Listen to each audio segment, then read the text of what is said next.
स्वागत है आप सभी का मेरे YouTube channel Sanjay sir JVS में। हम लोगों ने 2 दिन फिजिक्स पढ़ा है, तो आज तीसरा दिन यूपी पुलिस और SSC और झारखंड पुलिस और पर्यावरण इत्यादि परीक्षाओं के लिए हम लोग जो है कि पढ़ेंगे भौतिक विज्ञान का तीसरा पार्ट। तो भौतिक विज्ञान का तीसरा पार्ट हम लोग शुरू करते हैं आज। ये आपका अदिश राशि। अदिश राशि किसे कहते हैं? तो जिन भौतिक राशियों में दिशा नहीं होती है उसे अदिश राशि कहते हैं। जिन भौतिक राशियों में दिशा नहीं होती उसे अदिश राशि कहते हैं। अदिश राशि याद करने का एक ट्रिक है, उसका दाल MSc से आता है। इसको मैंने एक दूसरे वीडियो में मैंने बनाया हुआ है। अदिश राशियों को याद करने का सूत्र, तो यहाँ U का मतलब है ऊर्जा, स का मतलब है समय, का मतलब है कार्य, दा का मतलब है दाब, ल का मतलब है लंबाई, यम का मतलब है मास यानी द्रव्यमान, यस का मतलब है स्पीड मतलब चाल, सी का मतलब है करंट यानी विद्युत धारा, से यहाँ पे साइलेंट है, आ का मतलब आयतन, ता का मतलब ताप और है भी यहाँ पे साइलेंट है। तो यहाँ से उसका दाल MSc से आता है, तो इसमें 10 अदिश राशियाँ याद हो जाएंगी आपको। उसके बाद सदिश राशि। सदिश राशि किसे कहते हैं? जिन भौतिक राशियों में दिशा और परिमाण दोनों होता है उसे सदिश राशियाँ कहते हैं। तो सदिश राशियों का सूत्र है विषुवत बल। V का मतलब विस्थापन, सु का मतलब संवेग, व का मतलब वेग, त का मतलब त्वरण और बल का मतलब बल। परीक्षाओं में पूछा जाता है कि निम्नलिखित में से कौन सा सदिश है और कौन सा अदिश है। तो ये अगर ट्रिक याद किए रहेंगे तो 15 ठो आपको याद रहेगा और बाकी बात आप पता कर सकते हैं। इसके बाद दूसरा टॉपिक है दूरी। दूरी किसे कहते हैं? दूरी किसे कहते हैं? मार्ग की लंबाई को दूरी कहते हैं। दूरी का मात्रक क्या होता है? मीटर होता है। दूरी की बीमा क्या होती है? यल होता है। दूरी धनात्मक, सदैव धनात्मक होती है दूरी। इसके बाद दूसरा टॉपिक है विस्थापन। विस्थापन किसे कहते हैं? किसी निश्चित दिशा में 2 बिंदुओं के बीच की न्यूनतम दूरी को दिशा कहते हैं। दूरी सदिश राशि है, नहीं विस्थापन सदिश राशि है जबकि दूरी अदिश है। दूरी अदिश है जबकि विस्थापन सदिश है, क्योंकि इसकी परिभाषा में आया है किसी निश्चित दिशा में। तो ये हो गया आपका विस्थापन। धनात्मक, ऋणात्मक और शून्य तीनों हो सकता है। विस्थापन धनात्मक हो सकता है, ऋणात्मक हो सकता है और शून्य भी हो सकता है। विस्थापन का मात्रक मीटर होता है, विस्थापन की बीमा यल होती है। इसके बाद है चाल। चाल की परिभाषा है एकांक समय में चली हुई दूरी को वस्तु की या पिंड की चाल कहते हैं। चाल का मात्रक मीटर प्रति सेकेंड होता है। चाल की बीमा दूरी के लिए यल का प्रयोग करते हैं और समय के लिए टी का प्रयोग करते हैं। टी की घात नीचे है तो 1 है, ऊपर ले जाएंगे तो -1 हो जाएगा। तो चाल की बीमा हो जाएगी LT -1। इसके बाद है वेग। वेग किसे कहते हैं? विस्थापन बटे समय, यानी एकांक समय में विस्थापन में हुए परिवर्तन को या विस्थापन में परिवर्तन की दर को वेग कहते हैं। वेग का मात्रक भी मीटर प्रति सेकंड होता है। वेग की बीमा भी LT -1 होती है। अब के परीक्षाओं में बीमा पूछा जा रहा है दोस्तों, इसलिए बीमा भी मैं बता रहा हूँ। त्वरण का सूत्र होता है वेग बटे समय, यानी वेग परिवर्तन की दर को त्वरण कहते हैं। त्वरण का मात्रक होगा मीटर प्रति सेकंड स्क्वायर। इसकी बीमा होगी LT -2, याद कर लीजिएगा। इसके बाद है घनत्व। घनत्व कहते हैं द्रव्यमान बटे आयतन। द्रव्यमान का मात्रक किग्रा होगा और आयतन का मात्रक मीटर क्यूब होगा।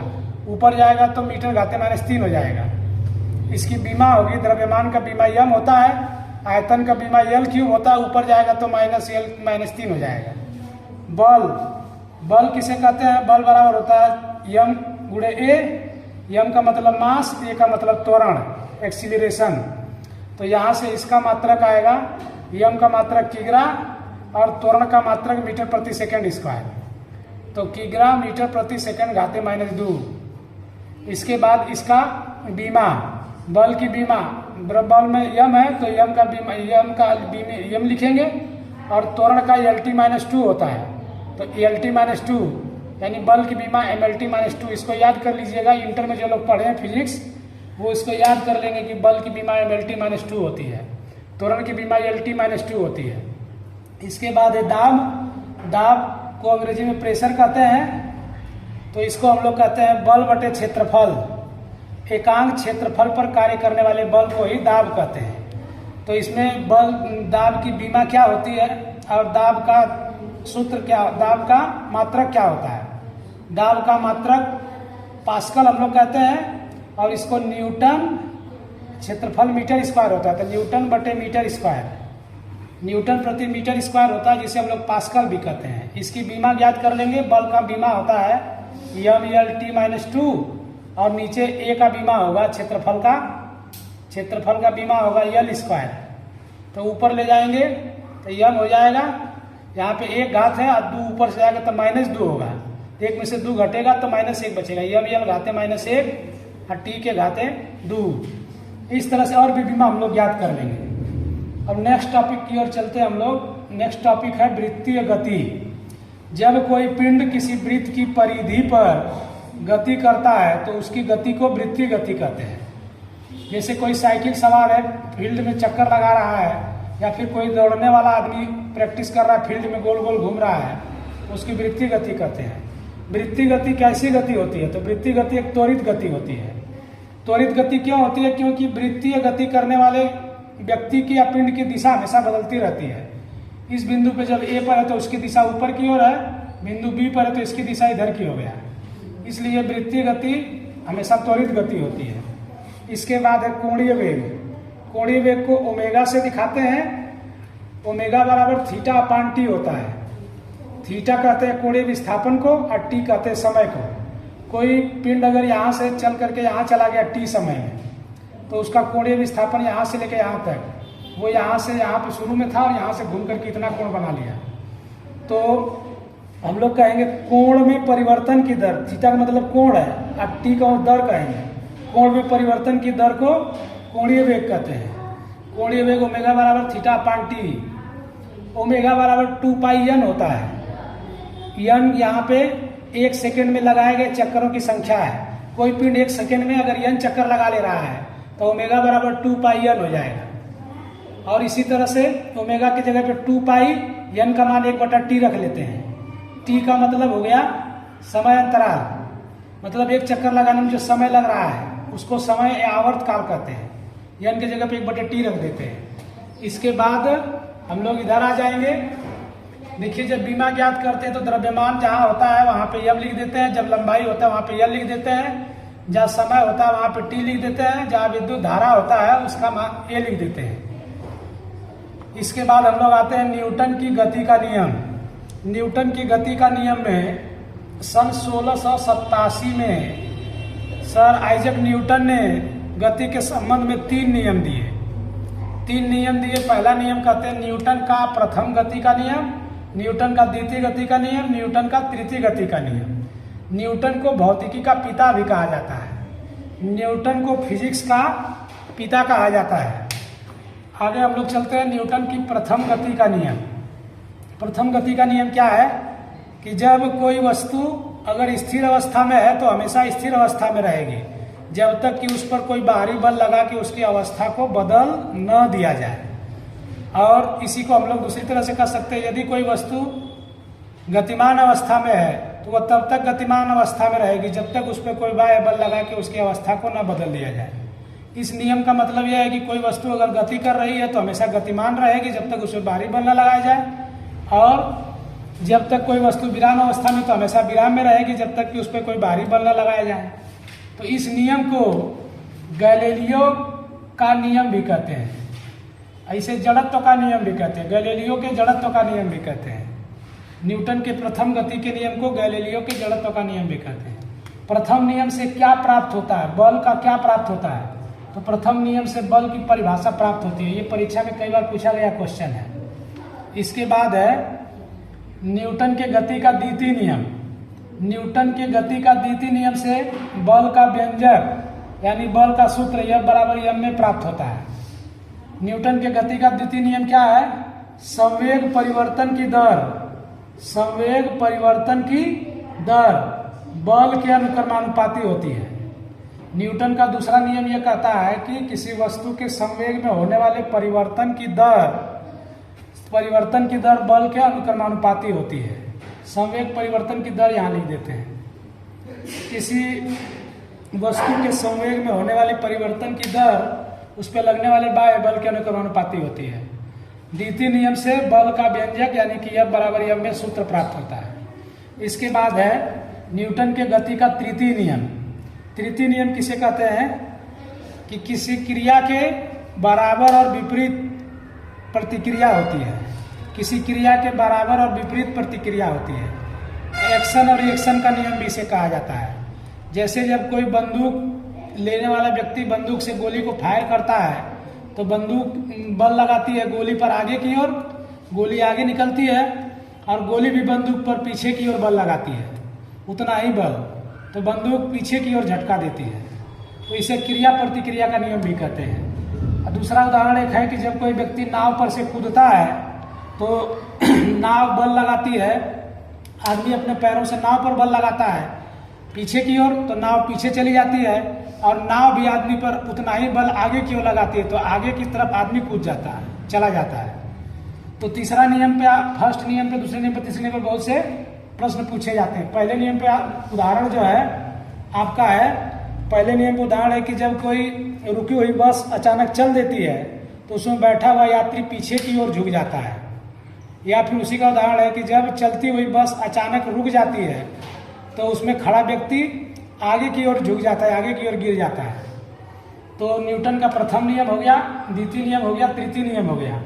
इसके बाद है संवेग संरक्षण का सिद्धांत। सबसे पहले आप संवेग जान लीजिए क्या है। संवेग द्रव्यमान गुणे वेग को संवेग कहते हैं। किसी वस्तु के द्रव्यमान और वेग के गुणनफल को संवेग कहते हैं, संवेग कहते हैं। तो संवेग को P से दिखाते हैं। संवेग एक सदिश राशि है। जैसे आप जानेंगे कि अगर एक साइकिल 20 किलोमीटर प्रति घंटा की रफ्तार से जा रही है और एक ट्रक भी 20 किलोमीटर प्रति घंटा की रफ्तार से जा रहा है, तो दोनों में संवेग किसका होगा? ट्रक का संवेग अधिक होगा, क्योंकि ट्रक का द्रव्यमान अधिक है और दोनों का वेग 20 बराबर है। तो ट्रक का दोनों का स्पीड तो बराबर है, लेकिन दोनों का संवेग अंतर है। साइकिल का संवेग कम होगा, ट्रक का संवेग अधिक होगा। इसके बाद है अभिकेंद्रीय बल। तो जब कोई पिंड वृत्तीय गति करता है तो पिंड पर एक केंद्र की तरफ, वृत्त के केंद्र की तरफ, ये केंद्र है, केंद्र की तरफ एक बल लगता है। इस लगने वाले बल को ही अभिकेंद्रीय बल कहते हैं। अभिकेंद्रीय बल का सूत्र होता है F बराबर mv²/r। m का मतलब है द्रव्यमान, जो पिंड गति कर रहा है उसका द्रव्यमान, v का मतलब उसका रेखीय वेग, और r का मतलब उस त्रिज्या जिस वृत्त में गति कर रहा है। इसके बाद रेखीय वेग और कोणीय वेग में संबंध क्या होता है? रेखीय वेग मतलब सीधा चलने वाला वेग, और कोणीय वेग मतलब गोल गोल घूमने वाला। तो रेखीय वेग और कोणीय वेग में संबंध होता है v बराबर r ओमेगा। v बराबर r ओमेगा। v का मतलब रेखीय वेग, r का मतलब त्रिज्या, ओमेगा का मतलब कोणीय वेग। इसके बाद है आवेग। आवेग किसे कहते हैं? जब किसी वस्तु पर बल लगता है कम समय अंतराल के लिए, तो बल और समय अंतराल के गुणनफल को उस वस्तु का आवेग कहते हैं। आवेग बराबर बल गुणे समय अंतराल। इसको F गुणे समय अंतराल को डेल्टा T से भी दिखाते हैं। अपकेंद्रीय बल। अभिकेंद्रीय बल जो होता है केंद्र की तरफ लगता है, अपकेंद्रीय बल केंद्र के विपरीत दिशा में लगता है, केंद्र के विपरीत दिशा में लगता है। जैसे आपके कपड़ा सुखाने वाली मशीन और दूध से मक्खन निकालने वाली जब मथनी लेकर के मंठा को महते हैं तो उसमें से जो बाहरी कण होते हैं वो निकल करके किनारे की तरफ चले जाते हैं। तो इस तरह से उसको हम लोग अपकेंद्रीय बल कहते हैं। मतलब केंद्र से दूर लगने वाला बल, केंद्र की ओर जो बल लगता है उसको अभिकेंद्रीय बल, और केंद्र से जो दूर बल लगता है उसको अपकेंद्रीय बल कहते हैं। इसके बाद है बल आघूर्ण। बल आघूर्ण को टाउ से दिखाते हैं। टाउ बराबर एफ गुणे आर होता है। एफ का मतलब बल, आर का मतलब दूरी। इसको समझने के लिए एक एग्जाम्पल ले लीजिए। मान लीजिए कि एक लकड़ी का टुकड़ा है, यहाँ पे इसको कांटी से ठोक दे, अगर कांटी से ठोक दे तो और इसको ऐसे बल लगा लकड़ी के टुकड़े पे, तो ये ऐसे ऐसे गोल गोल घूमने लगेगा। लकड़ी का टुकड़ा ऐसे ऐसे घूमने लगेगा।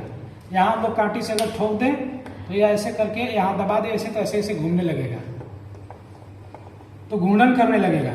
तो ये जो कांटी है इसको घूर्णन अक्ष कहते हैं। क्या कहते हैं? घूर्णन अक्ष। तो जब किसी कोई पिंड पर एक ऐसा बल लगाया जाता है जो किसी अक्ष के पारितः उसको घुमा देता है यानी घूर्णन करा देता है, तो ऐसे बल को बल आघूर्ण कहते हैं। ऐसे बल को बल आघूर्ण कहते हैं। बल आघूर्ण टाउ बराबर एफ गुणे आर होता है। एफ गुणे आर, इसका मात्रक क्या होता है? बल का मात्रक न्यूटन और दूरी का मात्रक मीटर, तो न्यूटन मीटर होता है। इस तरह से हर जितने भी आपको परीक्षाओं में, आपको भौतिक विज्ञान की परीक्षाओं में, एसएससी से संबंधित या उत्तर प्रदेश पुलिस से संबंधित परीक्षाओं में परिभाषा पूछा जाता है, मात्रक पूछा जाता है, बीमा पूछा जाता है।